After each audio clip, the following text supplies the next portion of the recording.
Welcome back to the In the Slot podcast. This week, episode 9. Obviously, we just had the wildcard round of the playoffs, heading into the divisional round. I didn't look up the stats, so apologies. But for the NFC and the AFC, it's the 1, 2, 5, and 6 seed in both sides of a draw, which I just thought was an interesting circumstance. Maybe it happens more frequently. I don't know. We'll take a look into it, maybe post something on Twitter if we find out it's a big gem. But Connor, take us through In the Slot from last week, the Slot Busters. Yeah, absolutely. So yeah, last week I gave Josh, Chris, and Henry, and all of our YouTube listeners the chance to answer my cryptic clue for last week's In the Slot Busters. So I'll read it out one more time, and then I'll hand it over to you guys to begin letting me know where your thought processes was and what your guesses are for this week. So last week's clue was, if you know me, I'm quite literally and figuratively known for my distances. But that's not all. I'm also famous for a recipe. So over to you guys. I see you all nodding your head. So go for it. I'll go first, just so we correctly outline in which order we all identified the correct answer. So during the pod, basically as soon as you said it, I got it. I will say that. Then Henry got it probably towards the middle end of the episode. Chris sent a group message probably about 3 hours ago, I would say. Something along those lines where he finally got it. You've got an awful lot of confidence. So I really hope you're wrong. Yeah, oh, good. Yeah. That would be fun. But equally, I know Chris hasn't had a chance yet to guess properly. So, Chris, do you want to go first? Yeah, I thought I had to go the other week, but I haven't really given it much thought until today, which is why I posted 3 hours ago that I think I'd have got it. Miles Sanders is my player. That was me Miles is in distance, and Colonel Sanders is obviously the KFC guru. Yeah, and you all agree? That was my guess as well. Yeah, as Josh said, I got it. Sort of took me a little while. Didn't get it straight away, but I did get it during the pod. Yeah, and it made me appreciate all the KFC adverts during the NFL on Sunday a bit more. So well done for that, Connor. Exactly. How do you know I didn't get offered a paid promo by the NFL and ESPN and whoever else to get that little nugget in? So how else are we? Little nugget in. Yeah. Oh dear, that's the wrong company. Someone picked up on it. I'm good. How else are we funding all these pro Riddell helmets that we're sending out? Exactly. Thank the NFL. Great. Well, thanks, Connor. Yeah, nice to see us back on track. I don't know how we were measuring it again, but I think if it's Connor versus the world, then currently the world is winning. I don't know internally how we're doing. We'll need to get a stat check maybe for next week's pod, but let's kind of resume some normality. Talk about some booms or busts. Now, obviously, fantasy season's done if you do regular fantasy, but if you do daily fantasy, DraftKings or any similar ones, it's still a very relevant time. So with that in mind, Henry, was there anyone who stood out to you as a boom or bust this week? There was, yeah, and it's almost boring at this stage when it rolls around to playoffs to talk about Tom Brady. But again, he was absolutely sensational. Put up a great stat line, looked very, very comfortable in the win, and the Buccaneers offense looked at its best, probably the best it's been all season. Feels like they've been building nicely to this stage, and a nice 31 points they put up. He ended with 281 yards and 2 touchdowns in that win. One of our friends was we were talking about some prop bets before the games, and he said that he had a bet where he had the under on the Tom Brady passing yards, and I warned that's not going to be looking good, and it proved the case. So he just looked great in complete control. My other one was Cam Akers, the rookie running back of the Rams. He's someone that I drafted in our fantasy league, and I don't think I played him a single week and ended up dropping him. Obviously, the Rams with that 3-headed backfield just never worked out for him in the regular season. Now looks fantastic. Looks like he's taken over the reins and that leading back role. So over 100 yards and a touchdown against Seattle. Looked very good. Yeah, Cam Akers turn out huge this week. Obviously, nice to see him have an uptick. Chris, what about for you? Any booms or busts? Yeah, Cam Akers was one name that I had written down here. Did well for those playing DraftKings or your daily fantasy sports. I had picked out a couple of names that did fairly well, but perhaps not had the biggest game, but had important plays.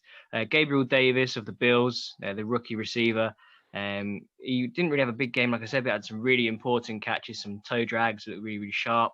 And Cam Sims of Washington, we mentioned him again on this podcast a few episodes back. Again, not the massive game, but 7 for 13, 104 yards from Tyler Heineke, who also had a good day. Yeah, thanks, Chris. And, I think those wide receivers in particular we're big fans of on the pod. I know you championed Cam Sims, and Gabriel Davis was a personal favorite of Henry's. So nice to see them continuing that form into the playoffs. Connor, what about for you? Anyone who stood out as a boom or a bust this week? Yeah, I think mine certainly this week come from the game that we set so much expectation for from last week's podcast, and Titans Ravens didn't disappoint with that. And to state the obvious, for those who follow us on Twitter, we put up quite a few tweets about it. Set out some polls, but Derrick Henry has to be the biggest disappointment of this weekend's wildcard round, up there with the Steelers. But he was coming off the high expectation that he set himself of 223 yards the week before. He was like pegged to be the guy to come in and change that game, to be the standout player, and he didn't do anything. He just couldn't produce, and obviously for that he's got to be the biggest bust of the week. And then on the opposite side of the game, you can't knock Lamar Jackson. Again, a conversation that we've had all season is, can he do it when he gets to the playoffs? Did we even know that the Ravens were going to get to the playoffs? And then they did, and he has a game-changing, a game-winning performance, which absolutely stand out for them, and wasn't necessarily with him throwing, it was more his running back ability. But yeah, it was incredible from him as well. So I know I'm stating the obvious with those booms and busts, but obviously they've got to be highlighted. Yeah, absolutely. And, especially after the first quarter, it didn't look like it was going to be Lamar's day, which, makes it all that more impressive. Big benefactor was, of course, Marquise Brown, Hollywood Brown, who's just turned it up big time for the past few weeks. I think we're starting to see that potential.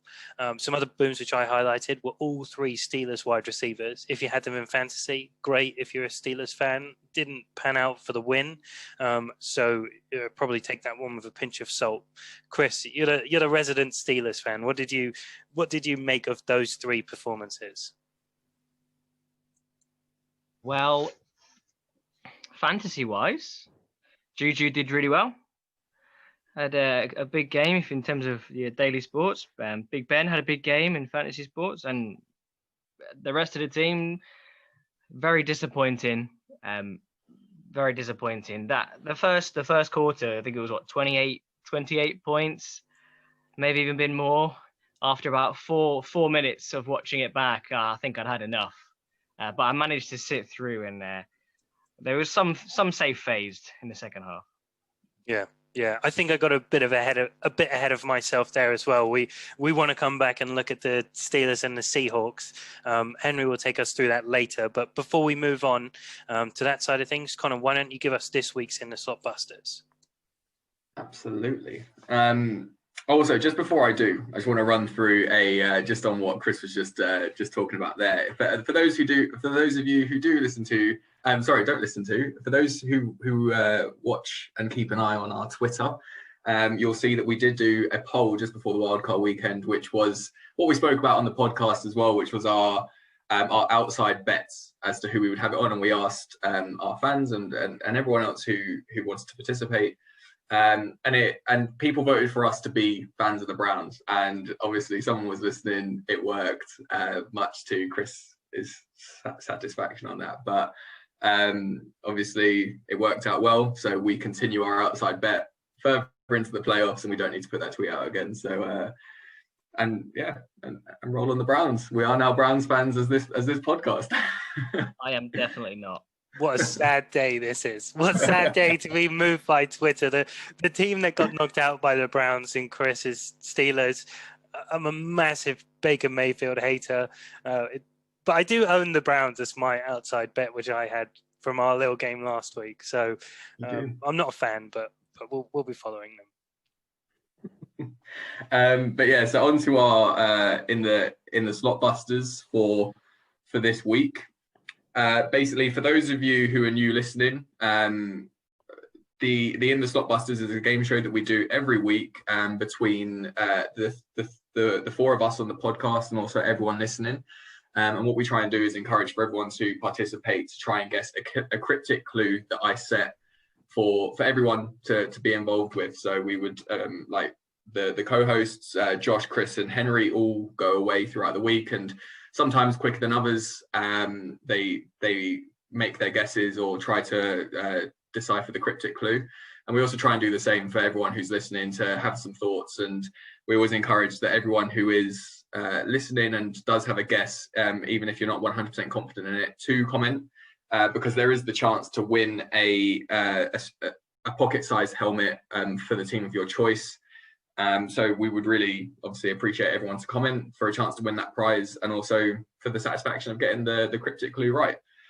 So my cryptic clue for this week, I'll read it out twice, and then we'll move on, and I'll repeat it at the end of the show. So, I might not be there on time because of my leg, but when I do get there, I won't be running. So I'll say that one more time. I might not be there on time because of my leg, but when I do get there, I won't be running. So make sure you do comment your answers in the comment section below. And yeah, there is a chance to win that prize, like I said. And you have until we record our podcast on Wednesdays. So you have until Wednesday at about, let's say, 8 o'clock for you to get your guesses in. And you'll be in with a chance to win that prize. Is it bad that my first thought was Dak Prescott? Oh. As a Cowboys fan, that is inappropriate and not funny. Also, in other news, I've already got it. So just to put that one out there. Oh, well. Yeah. Okay. We know it's a well-known player then. Up the tempo. Limited it's a massively we don't want any no more clues being given away. More clues. We want everyone at home to be engaged with this. So for all we know, Josh has got it wrong. And we hope he does get it wrong for the level of confidence. You know it. There's no chance it's wrong. 100%. And we'll move over to our next section. Yeah, well, whilst he's recovering from actually figuring out an answer so quickly, and Henry's looking a bit miffed that he's figured it out after Chris. Chris, why don't you take us through COVID? Cheers, Josh. Yeah, so out of the latest week of testing, there was only 3 positive players, but I haven't seen any named cases. But Adam Schefter of ESPN tweeted out that there was 0 positive cases for the remaining playoff teams, which is good. Just so in the teams that are playing, the Browns activated a couple of cornerbacks off their COVID IR, and head coach Kevin Stefanski should be back for the Sunday game. Buccaneers activated podcast favorite linebacker Devin White and defensive tackle Steve McKellendon off the COVID IR, both expected to play versus the Saints. So a couple of defensive pieces there. Aaron Donald for the Rams should be good to go against the Packers on Sunday after sustaining his rib injury. And for the Bills, Zach Moss, the rookie running back, he's out with an ankle injury and will miss the whole of the rest of the postseason. So to counter that, they are looking to sign former Falcons and New York Giants running back Devonta Freeman to their practice squad. I love how you cannibalized this segment and turned it not just COVID, but into injury news. Obviously, it's going to be massive for the Browns and Buccaneers. I think whenever you get some key players back, then you can only propel yourself onto better. But the biggest news, surely, Henry, Aaron Donald for the Rams. If they were going to stand a chance in the next round, it's because they've got Aaron Donald, isn't it? It's certainly big. Yeah, that's a huge deal for the Packers. Corey Linsley, who's our all-pro center this year, not a name that a lot of people will know, but made first team all-pro this year.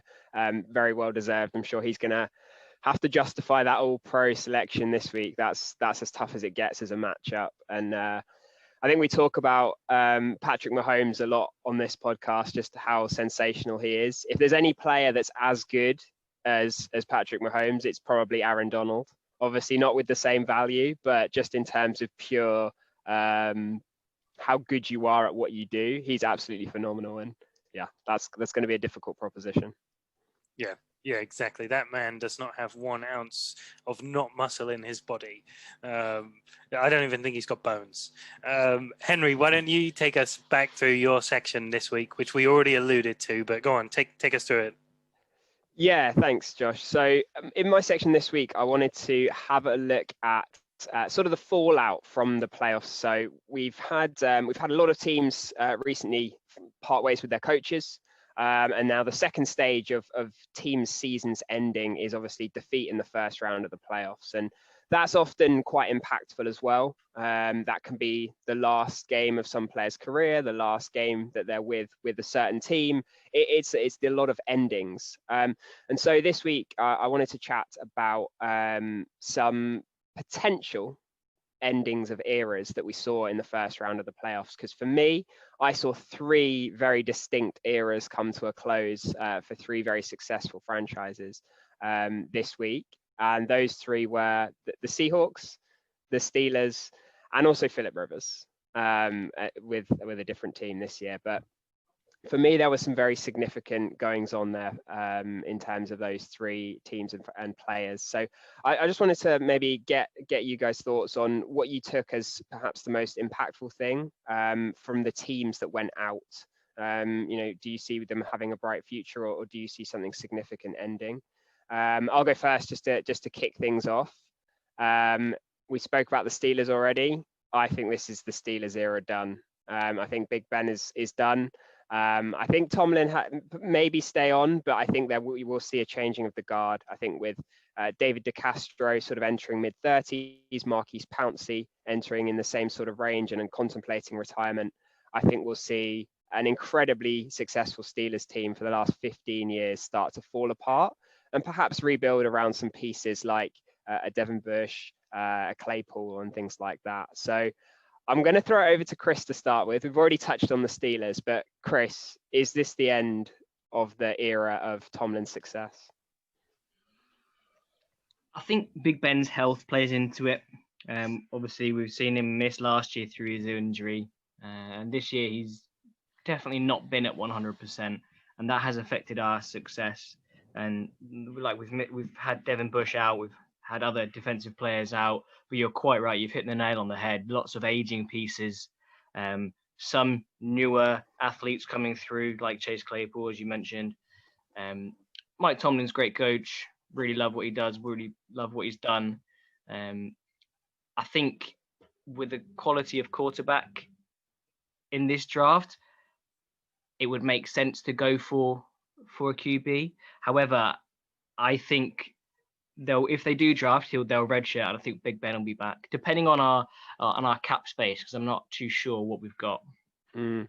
It's a really tricky one for the Steelers with the current QB class, because I think almost all of their stocks have risen towards the end of the season. Mac Jones winning the national championship, with Zach Wilson having such a spectacular end to the season. I think those players are 2 who and might have slipped into the middle of the first round. I think there's no chance they do that anymore. So a tough one. Little stat on Big Ben. He was the PFF's 22nd ranked passer this year. It's tough to win in the playoffs being sort of in that bottom third of quarterbacks in terms of a passer. And clearly his mobility is all but gone now. Josh, I'll come to you. You've obviously, as a Seahawks fan, you've had a tough loss this week, and a very up and down season, ending with a very disappointing loss. What are your thoughts on sort of the teams that went out this week? You can touch on the Seahawks or maybe pick up with the Steelers. Yeah, so first on the Steelers, and I think you make a really good point. If Mac Jones didn't have a national championship game, which we'll touch on in a bit, then maybe he's there and that could have been the franchise future. I think now, probably if you're looking at anyone at the bottom of the first round, where the Steelers could be picking, maybe Kyle Trask slips. I'm not sold on the guy. I wouldn't take him myself. But, you may as well. Mason Rudolph type player, in my opinion. Could be a long shot to slip, but Trey Lance could be there. If he was there, you got to go all in. But equally, Like Desean Watson's available for trade. We'll talk about him in a bit, but maybe you go all guns blazing and you just go there. But yeah, you rightfully touched on it. End of an era. I would actually define this more as the end of a play style era. The Seahawks are, one of those teams which constantly change. Being a fan, obviously I always look through a bit of rose-tinted glasses, so my opinion's always a bit cloudy. The start of the year was completely different to anything I've ever seen. This high-octane offense, it didn't seem like it was sustainable, but it also felt like we were in a dreamland where suddenly we felt like the best team in the league. Normality resumed, the defense picked up, and the offense dropped off, as it almost always does. Disappointing thing for us really is Brian Schottenheimer's gone, stating philosophical differences. He was, being touted for some head coach vacancies. I don't think he would have got any, but that's a disappointing thing to see for the team. And it kind of revolves around Pete Carroll's comments that he wanted us to run more, which has been paraphrased a little bit. It's more efficiently, but, the general synopsis was still focus on the running game, which, is a yesteryear approach to the NFL. I think we've got to be realistic and see it that way. The frustrating thing as a Seahawks fan was this team felt built exactly the same as the 2013, 2014 teams. We saw one win the Super Bowl, one go so close. If it wasn't for a Malcolm Butler interception in the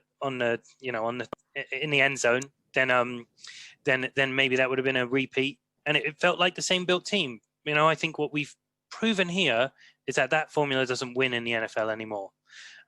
Maybe team needs to be restructured. I don't know. But the Seahawks are always a simplistic coaching team. They will coach on the basics, put their players in a position to perform well on a day. We'll talk about it in a bit, but Sean McVay and his Rams are a completely different organization, and it's fitting that we lost to a team made up of worse, smaller components, but coached in the right direction. And we're seeing the impact that a good coach, an offensive-minded coach, really has on the game.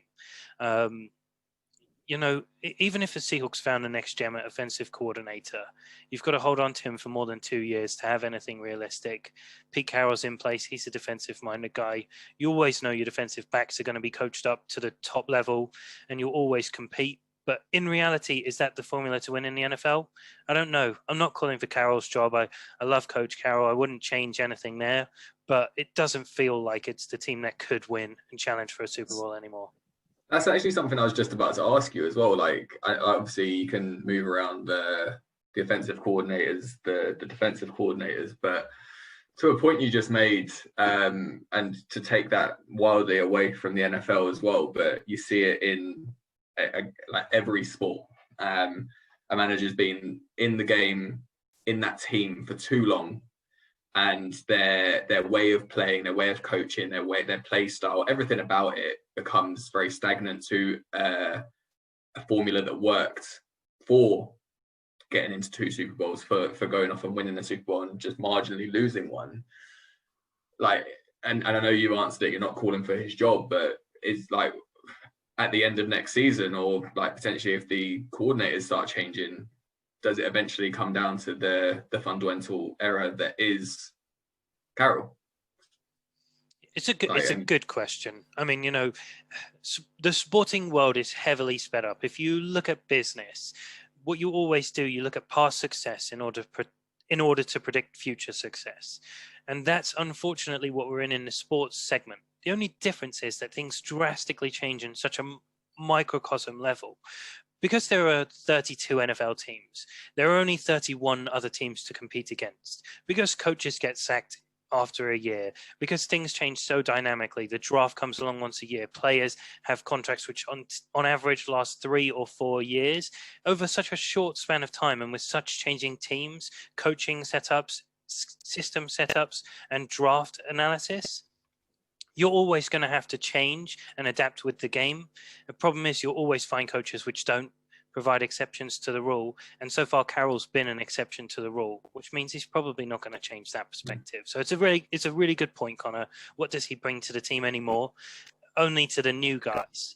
And there aren't as many new guys coming in as there were when he first took over as head coach. It's a tricky one, isn't it, Josh? Because Carroll's been, in his time there, I believe he's the oldest head coach in the NFL. I think, but he's never had that problem sort of connecting to players or creating a culture or brotherhood or anything like that. They've always sort of bought in, and that doesn't really seem to be changing. But as you touch on there, he's mentioned before about his philosophy about running a more modern offensive scheme, and that's just fallen away throughout the course of the season. Wilson, in the first round of the playoffs, completed 11 passes. I mean, that is beyond like explanation with a quarterback who you thought was going to be a potential MVP. For him to complete 11 passes in a playoff game, you have to ask some serious questions about the coaching staff and particularly the offensive coordinator. So an interesting one there, Josh, something we'll talk about in the off season, I'm sure. I don't think there will be any change in Seattle, but certainly something that they might start to look at. We'll just touch on Arthur Smith, Tennessee Titans offensive coordinator. There, a shocking display there for their offense. Absolutely dreadful performance from them, and from a coordinator who was touted for head coaching roles. I think that's probably dried up quite quickly there with that performance, unfortunately for them. And then the last thing I'll touch on before I just check in with Connor is Philip Rivers. Made some great throws in the first half. Actually looked pretty good, pushed the ball downfield, showed some arm strength we hadn't seen in a while. And then it all fell apart again. And I think Philip Rivers, unfortunately, is going to be one of those players who plays at a very high level for a long time and never makes it, never gets that Super Bowl, despite the 17-year career. I think it's probably looking like a one-year stint in Indy with mild success. But I think Philip Rivers is probably done in the NFL for now. Connor, anything to add on any of that? Any sort of takeaways for the teams that went out? Yeah, no, I think obviously you've got your main commentary from the two guys who support the teams that have been impacted so much. True. But I think one of the things, just going back to you mentioning the Titans, and I know I sent this in our group chat earlier, and probably a lot of people have already seen it, but one of the most incredible stats, it actually is quite like mind-blowing in terms of how this has happened in a playoff game that you need to win. And I'll read it out just so we have it out loud. So over the last 4 years, there have been 76 instances of a team trailing in the fourth quarter, facing 4th and 2 or less between the opponent's 35 and 50. 75 times the team went for it. 1 time the team punted, and today that was the Titans, which is incredible. If you take that out of, or if you put it into perspective and take it out of perspective, in every side of that is what was going on there. That's just an incredible little anecdote that was taken out of that game, which I thought was genuinely really interesting to take away from that, because that could have been the difference between going into overtime or not. So yeah, just really, really interesting on that. And my other thoughts really come with Ben Roethlisberger as well. Like he's for me, I think he's been past it a few years, but it's probably the same sort of situation that Philip Rivers finds himself in with every team, is that he is a well-known, established quarterback, which a team would absolutely love to have. Like you say, Philip Rivers could be done in the NFL, but a team struggling for a QB, do you take him because he can play, he can perform? And it's the same for Roethlisberger as well. Is he might not have won it on this game. Obviously, there's a poor performance with 4 interceptions. But there's also the side of it is that him, you trust him, the players trust him, they've got this great relationship. There's loads of videos going around of the team really emotional around Roethlisberger after the game, saying that I wanted to win this game just for you. And that side of it's there. Do the Steelers get rid of him completely? Do you just strip him out of the team? Or because you might need that cap space, or do you leave him there because you need the same Fitz effect on Tua to try and help train a new quarterback up if you don't take Watson? So I think it's a really difficult situation heading into next season with how these teams make these decisions, because obviously I touched on it with the Seahawks, there's a big decision moving into the next year with them as to how they establish their team and redevelop it, and it's the same for the Steelers, and I mean, I don't really have too many thoughts on the Colts, to be honest. I never did. Never been a fan, not followed them all season. So I just completely ignore that topic. But I think for those two teams in particular, I think there's big decisions ahead, not just as simple as their teams finished, but it's in what way do they go about it to re-establish themselves and rebuild for the future, because you can either do it so right, or you could potentially fall down a route that takes you and spirals you so far down as well. So really interesting to see what happens. Yeah, really good points, Connor. Yeah, that Titans fourth down decision, that's a great stat to bring up. Just mind-blowing, absolutely mind-blowing. The fact that as well, like, if you were ever going to do it, you think that would be sort of 20 years ago would be the one instance, not now when we've had all the analytics and, you know, shown how effective it can be going on fourth down. To make that decision is crazy. Yeah, an interesting one. Be weird to see Big Ben playing for a different team. I'm sure Chris would agree. But I think if you think about it, like, would another team, or name the teams that would sign Big Ben to start next season? I don't think there's many. I think, you know, his best chance to start is probably back with the Steelers. But yeah, definitely something we'll follow as we go through the offseason. Great. Well, thanks, Henry. You know, nice to talk about some depressing stuff, end of eras, but let's talk about something a bit more optimistic. How about we focus on who the best coach in the NFL is? Now, what I'm going to do, I'm going to pose a question. I see some alternatives, but for me, the best coach in the NFL, it has to be Sean McVay. I mean, if there was a meter there somewhere, I think he gave all of his energy to his team. He looked absolutely wiped out during the game against the Seahawks, but he had coached his team to within an inch of his life, and they got the victory against a far superior individual team in the Seahawks. But, you know, surely that coaching was what made the difference. Henry, Sean McVay, is he the best coach in the NFL for you? He's in the top echelon for me, and I think we're going to have a little debate in a second about what a top coach is and the different ways you can be a top coach.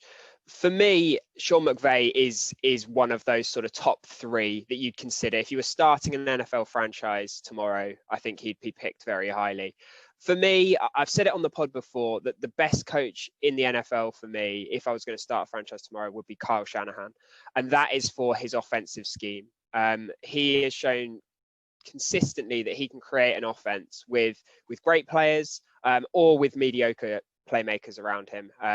This 49ers team that he's had for the last couple of years has been absolutely ravaged by injuries, particularly the last 2 years. Mediocre quarterback play with Mullins and Garoppolo and CJ Beathard, and still he manages to put his playmakers in positions to make plays. And the reason I'd come to him as the best is because I think there is a gap between him in terms of offensive scheme and everyone else. And I think it's difficult. I think there's a lot of good offensive play callers, and I think they can all do things differently. They're all good at different things. You know, you've got Andy Reid, I think, is in a sort of bracket of his own with the talent that he's got around him at the moment. But, you know, his downfield passing, Bruce Arians is known for his downfield passing, and McVay is known for his sort of wide receiver screens and jet sweeps and innovation like that. For me, Shanahan has consistently puts his playmakers and gets them the ball in the best situations. He can do it all. He can adapt week to week. He's got a successful running scheme, but he also can take advantage of his quarterback strengths.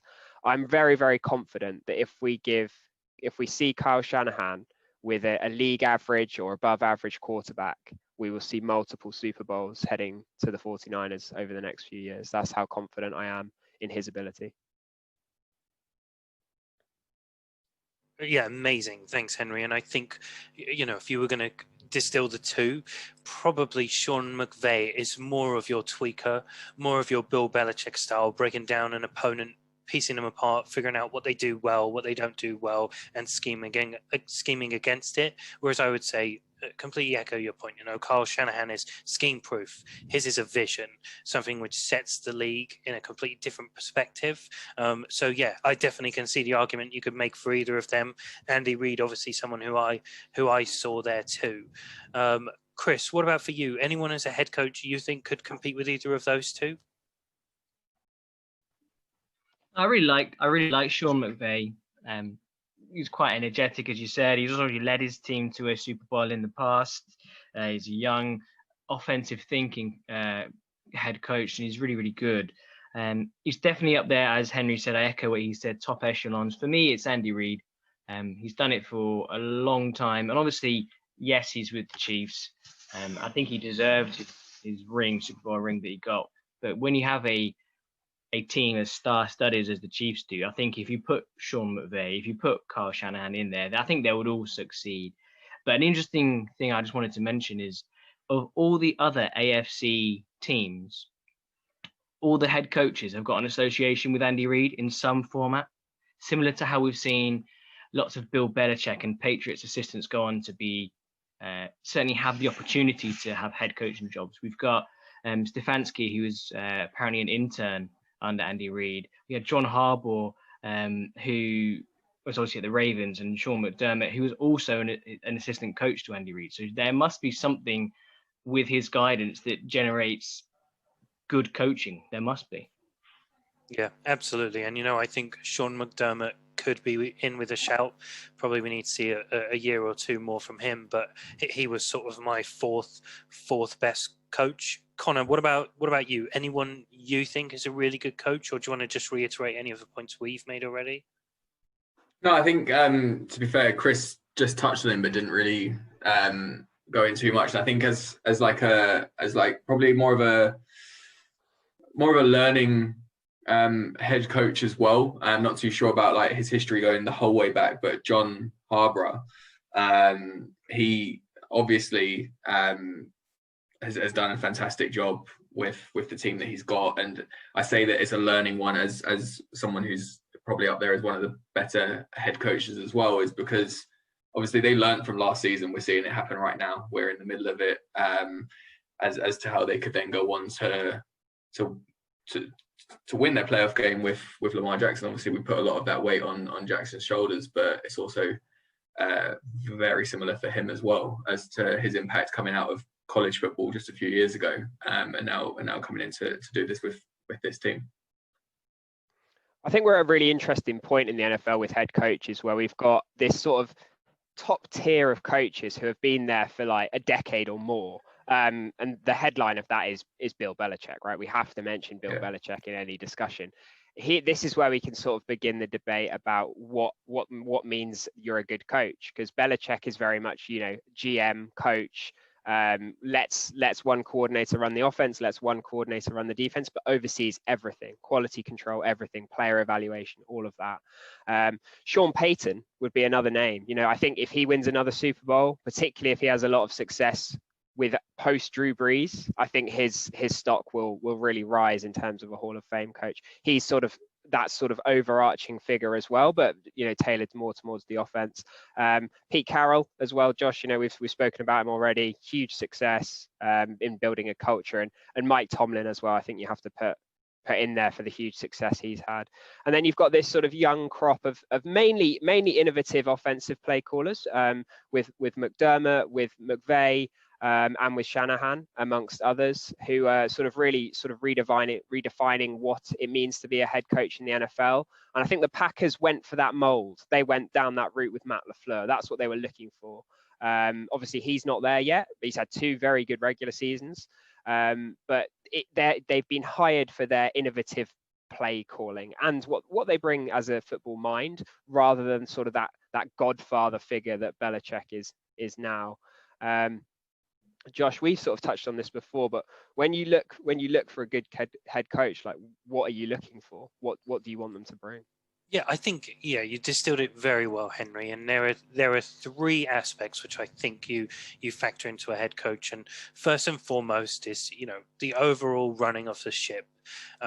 It comes from the culture and the discipline, and everyone needs to know their role, exactly what they need to achieve, what is acceptable within the organization, and that is always the blueprint upon which the foundation is built.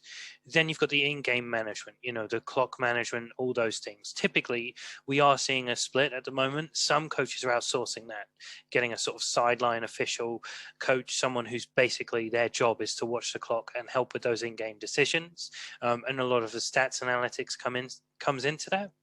And then the final thing I think is scheme based, is where their input comes into that. you have to be established, and you have to bring a lot, and you have to have good, consistent coordinators to constantly take over a spot, to maintain a scheme. We've seen it. You pointed out a lot of offensive coordinators that come through. We'll see a new crop that comes from New England each year. That already came from New England each year. We'll see a new crop that come from Kansas City each year in all the successful organizations. The Seahawks had a crop of defensive coordinators who went there: Dan Quinn, Gus Bradley, Chris Richard, largely failed, similar to the New England crop. So, there are always failings, but it takes a significant head coach input to ensure that scheme remains largely the same. And those are the three factors for me. Biggest one, in my opinion, honestly, is the culture, but we're starting to see the real shift towards scheme. Yeah, I think that's a really good point, Josh. And I think it's difficult, isn't it? Because it's the same, in business or anything. People get promoted by being good at one job, and the role they get promoted to is completely different. So it's difficult to actually make sure that you're promoting someone for the right reasons and giving them that chance. Someone who bucks that sort of innovative young play caller mold at the moment is Robert Saleh, who I think we're all very high on, but as a really high energy defense guy who's good, no doubt is going to build a great culture. You look at that Niners defense and you see how hard they play and how much they love him. That's definitely more the culture, but with a great defensive scheme there as well. So yeah, lots of things to think about when looking at a head coach for a GM, I think. Yeah, absolutely. And you've always got black sheep, don't you? I mean, if you look at Sean Payton historically, he was the scheme-oriented head coach in a more culture-based era, and now we're moving towards the scheme-based era. And hopefully, Robert Saleh is the black sheep in that scenario, where he's a culture-based coach. So yeah, really look forward to watching his career. Maybe he'll be with the Jets. We've seen that's a potential avenue for him.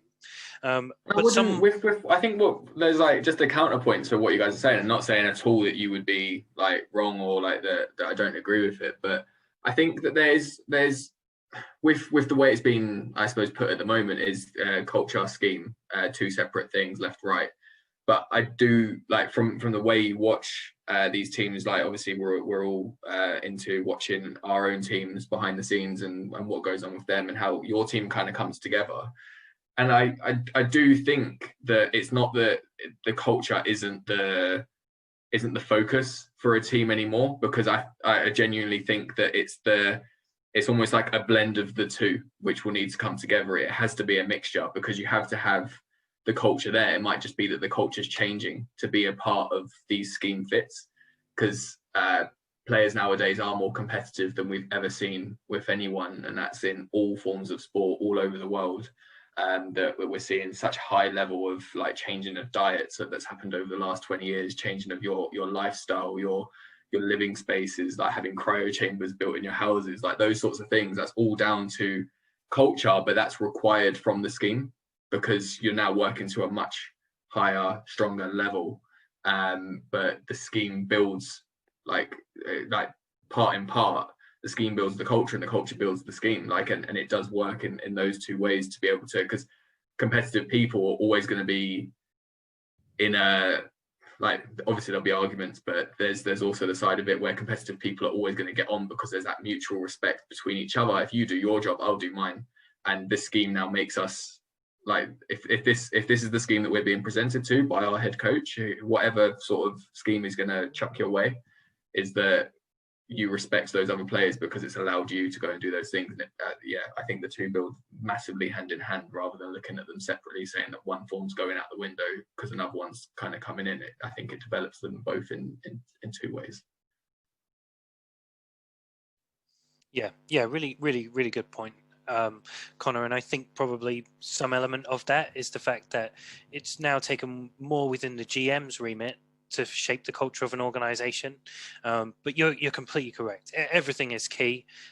Just because we see a trend one way, it doesn't matter too much. And also, props have to go to you, Connor. I was building up such a nice segue into talking about Desean Watson and being traded. Thanks for bringing us back. I'll just go bluntly into it.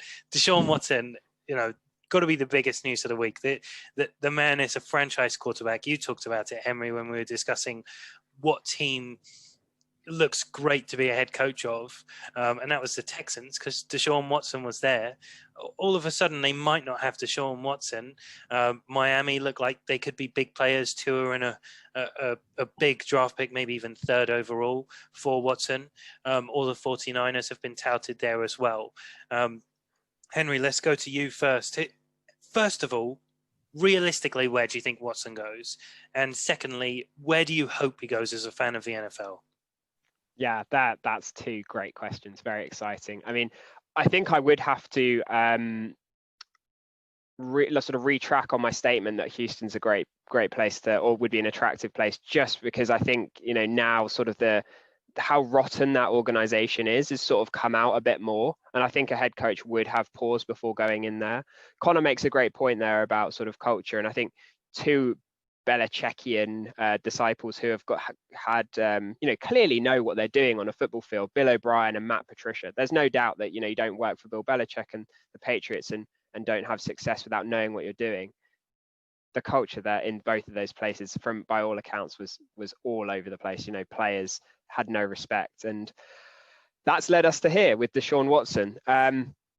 Realistically, I think that the most logical place is Miami, because they have that quarterback option to trade and they have the draft capital. So that would be my realistic place. If he's going to go somewhere, it might be there. If I was Miami and I had the third overall pick and that was a straight swap, absolutely, in a heartbeat. Yeah, totally worth it. Where I'd like to see him, I've touched on it. I'd love to see a Desean Watson, Kyle Shanahan offense. I think that would rival Mahomes and Reed. I'd really like to see that. Not in the playoffs as a Packers fan, but I would like to see it week to week.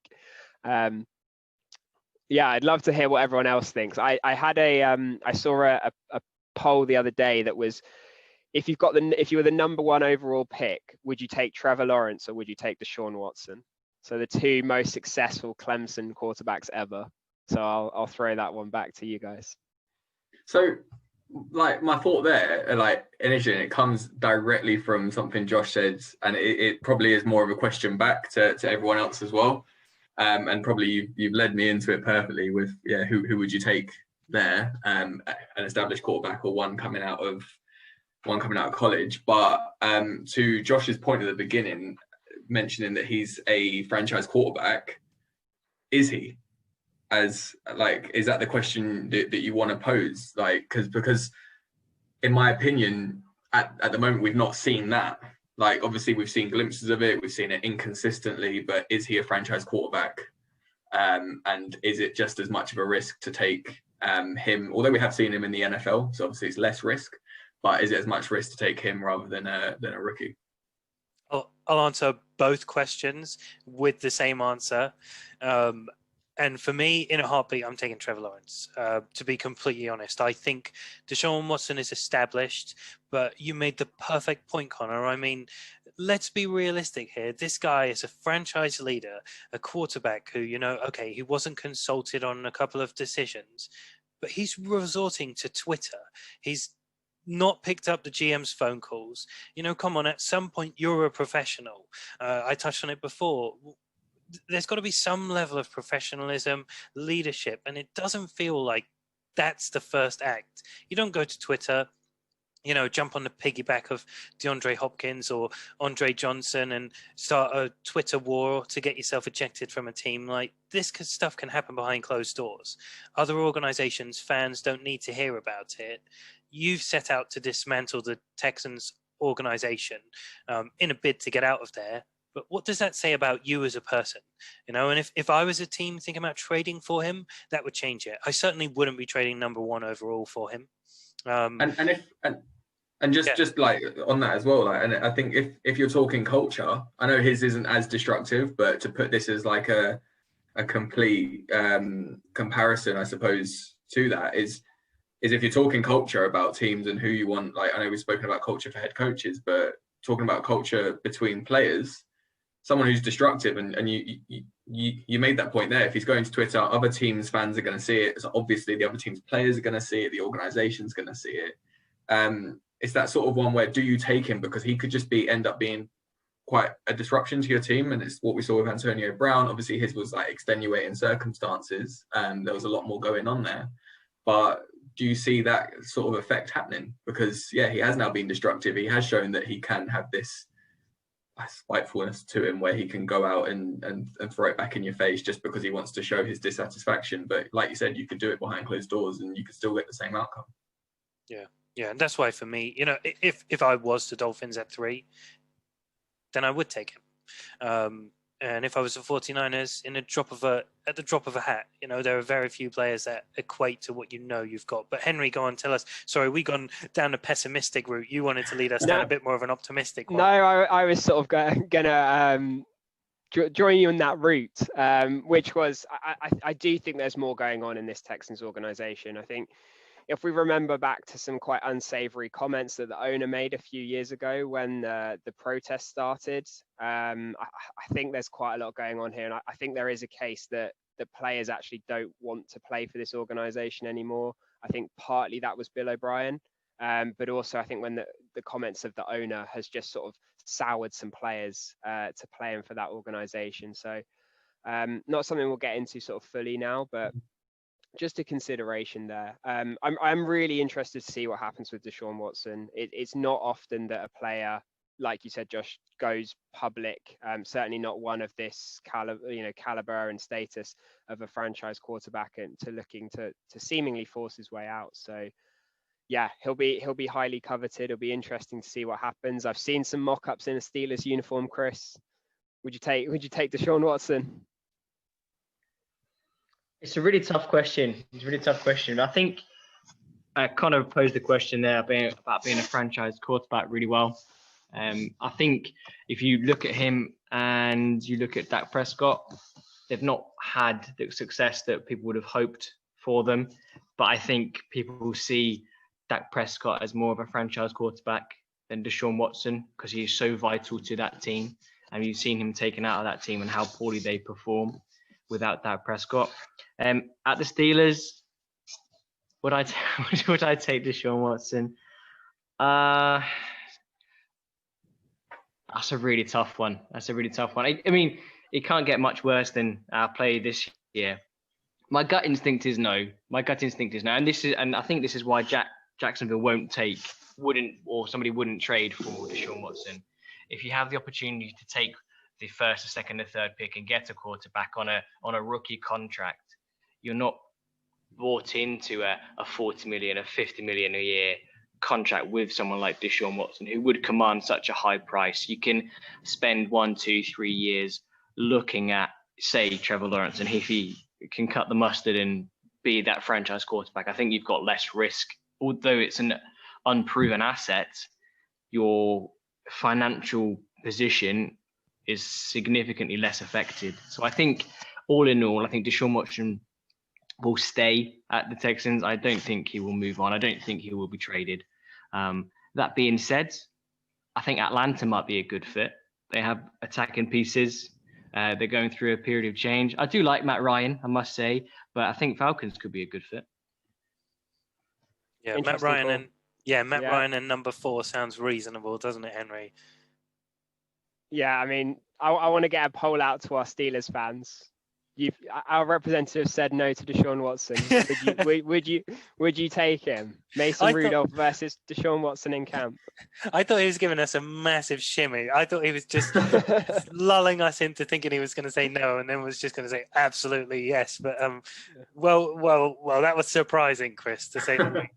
But like to the point, I know I did take it down like a little bit of like you said, Josh, like a little bit of like a pessimistic route, but I think there's so much excitement around Desean Watson as well that I think we all love him. We all love seeing the way he's played. Obviously, he's created some absolute special moments in the NFL, and everyone's loved seeing him absolutely light up when he has. But I just think in terms of that next pick is it is a risk.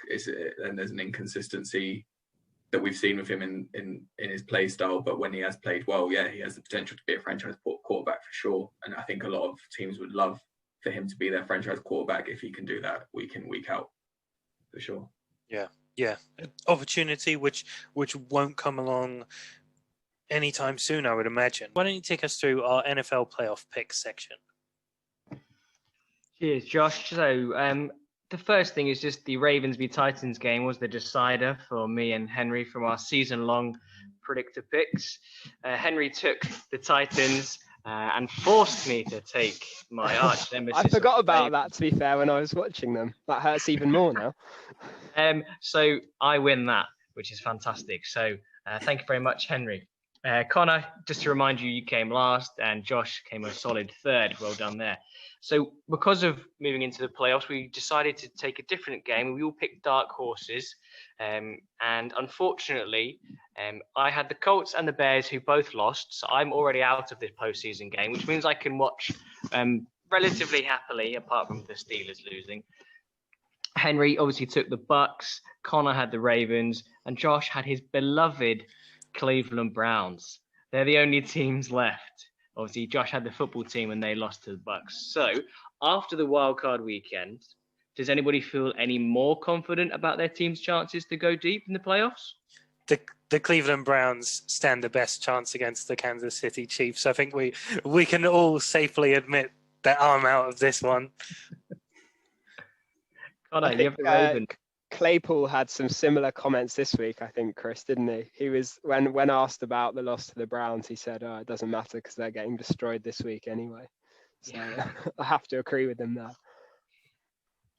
I'm feeling pretty good. I've got the NFC South matchup rematch, but the Saints won both of those matches in the regular season. I think by sort of like a combined 35 points or something. Neither of them were close at all.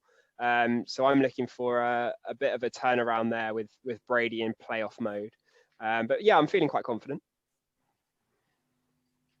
Yeah, I've got the tough matchup again this week, but I'm confident my Ravens can plough through. And Josh, I don't know why you're belittling the Browns, because we are, as a podcast, the supporters of the Browns. We don't let the fans down. We are the Browns here. Yeah, I feel like you can't stand the fact that the team you support are out, that you've egged on so much this season, and the team you put the two quarterbacks you put down all season are still here. Josh, we have to hear you now. You have to give Baker Mayfield credit for that performance. You have to. Let me read this out. 263 yards, 3 touchdowns. Really good game. Go on, give us a Baker Mayfield comment, Josh. He did very well to beat the second worst team in the playoffs. I'm sure he'll take that from you. I think with Tyler Heineke, maybe they were the worst team. I think, yeah, well done, Baker Mayfield. You did very well for 1 week not to throw 3 interceptions and absolutely lose the plot. We'll look forward to watching you do the same against the Chiefs. Do we know what the odds are on a huge Browns upset, just to keep things positive for us, for the Browns, for our fans? I don't know, but I won't be taking that bet. Yeah, I won't be going near that, I'm afraid, Connor. Well, let's see what happens. I also found it hilarious that you thought somehow the Ravens playing against the Bills was a worse matchup than the Browns against the Chiefs. But why don't you remind me? No. What I meant there is that that's probably the hotly contested game. I had the Titans Ravens last week because it could have been 50-50, like in the clear cut way of it. There was no clear winner. And it's the same for this one. I think the Ravens on form, the Bills on form, they're both playing so well. I think that's the hotly contested game. Like, to be honest, like, all jokes aside, the Chiefs are the team that obviously are the favourites, the huge favourites going into that game. Obviously, as the Browns podcast that we now are, that we've slowly developed to come over the last hour, we would love for the Browns to win, but who knows? Stranger things have happened, and yeah, just that's the hotly contested game, which is what my point was. You've done very well to summarise what it means to select an underdog in a game, which is where they are competing. But why don't you take us back Are to they something? always competing? I mean, that's the point of picking that as the underdog, isn't it? Because you think they have a chance to compete. But Connor, why don't you take us back to something that you actually are an expert on, and that's this week's In the Slot Buster. I would have argument for your point, because we did just see Marine play Tottenham this week, and I don't think they ever had a chance to beat them, but it was a competition. But anyway, In the Slot Busters for this week, I believe it's week 8 of In the Slot Busters. The cryptic clue for this week is, I might not be there on time because of my leg, but when I do get there, I won't be running. And I feel like everyone's got it. Or maybe Josh and Chris have. Henry's a little bit baffled and it might take him a week, but I'm sure not you'll there get yet. there. No, I'm not there yet. Sure, you'll get Henry, there. there's no rush. And also, there's no shame in getting it wrong. So make sure you do get your guesses in for those of you who are listening at home. Get them in on YouTube. If you do get it right, there is the chance to win a Riddell pocket-sized helmet of your own choice, if it's available on Amazon. Thanks, Connor. Yeah. Again, like I finish off with every pod, just before I hand back over to Josh, is do make sure to follow us on our social media accounts. So we've got a Facebook page where we post all of our podcasts, and then we're a lot more active on our Twitter, where we obviously tweet through the games. Got a lot of loads of interactive and engaging content for you guys to take part in. So if you do follow us, make sure that you do get involved as well. Perfect. Yeah, and obviously remember to like and subscribe on YouTube.